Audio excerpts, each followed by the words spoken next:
आता गावाकडील बातम्यांचा वेगवान आढावा घेऊयात। हिंगोलीच्या नरसी नामदेव इथं परतवारी एकादशी यात्रेसाठी जय्यत तयारी सुरू आहे। भाविकांच्या सुलभ दर्शनासाठी 8 पेंडॉल उभारून दर्शन रांगा, पिण्याचं पाणी, इतर सुविधांची व्यवस्था करण्यात आली आहे।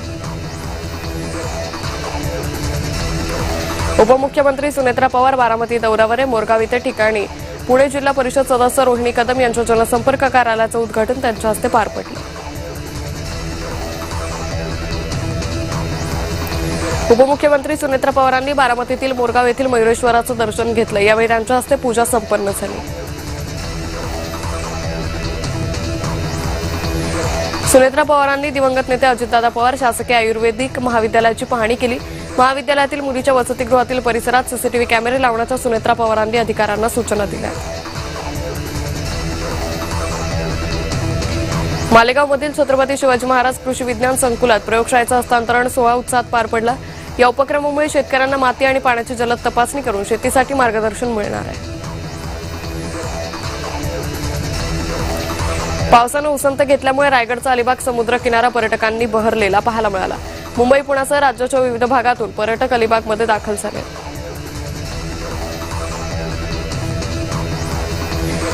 गडचिरोलीच्या मुधोली चक क्रमांक 2 येथील ड्रोन सर्वेक्षणाला विरोध करणाऱ्या 7 शेतकऱ्यांवर दाखल गुन्ह्यांचा तपास अखेर बंद करण्यात आलाय। कोणताही पुरावा आढळून आल्यानं तपास बंद केल्याचं आष्टी पोलिसांनी आंदोलकांना लेखी पत्राद्वारे कळवलं।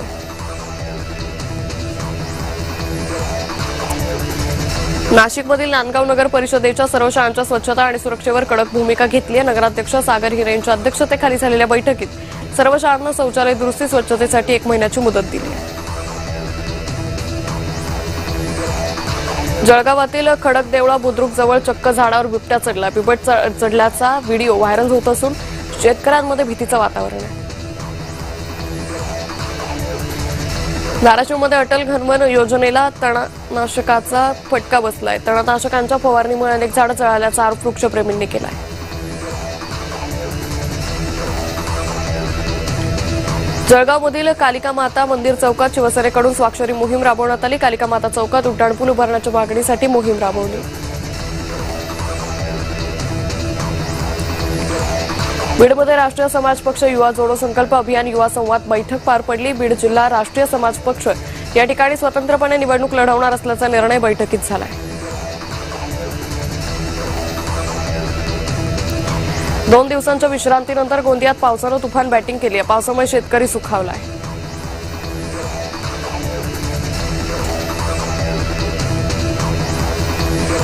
सांगलीत प्रेयसीच्या होकारासाठी एका प्रियकर मोबाईल टॉवरवर चढला। प्रेयसी आल्याशिवाय मी खाली उतरणार नाही असं म्हणत काही तास तरुण टॉवरवरच थांबला होता।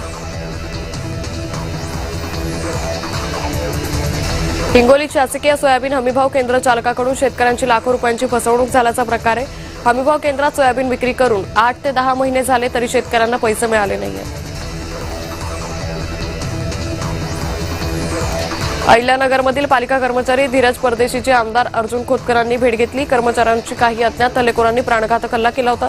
या हल्ल्याबाबत विधिमंडळात आवाज उठवण्याचा खोतकरांनी आश्वासन दिलंय।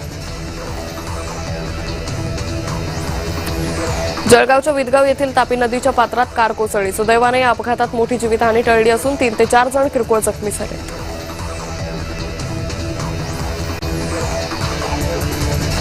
अमरावतीतील रिद्धपूर येथे स्कूल बसमधून पडून 7 वर्षीय मुलीचा मृत्यू झाला। या घटनेनंतर